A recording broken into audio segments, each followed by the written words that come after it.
శివుడికి అందరికంటే ఎక్కువగా ఎవరంటే ఇష్టమో మీకు తెలుసా?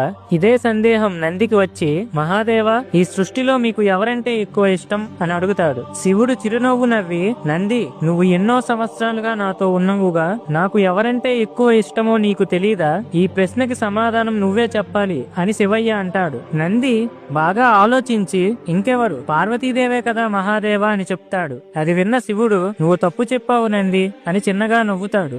అయితే మీ పెద్ద కొడుకు కార్తీకేయ స్వామే కదా పరమేశ్వర అంటాడు నంది. శివుడు, లేదు లేదు నంది, ఇంతేనా నువ్వు నా గురించి తెలుసుకుంది అంటాడు.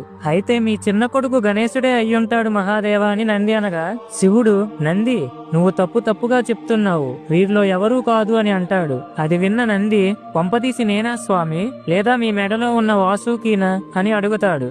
లేదు లేదు, మీరు కూడా కాదు అని శివుడు అనగా, నంది, స్వామి, నా వల్ల కాదు, దయచేసి మీరే చెప్పండి అని వేడుకుంటాడు. అప్పుడు శివుడు, బాధలో ఉన్నా సంతోషంలో ఉన్నా నన్ను తలుచుకుంటూ ప్రతిరోజు నాకు పూజలు చేసి నా మీద పూర్తి నమ్మకం పెట్టుకునే నా భక్తులంటే నాకు ఎంతో ఇష్టం నంది అని చెబుతాడు.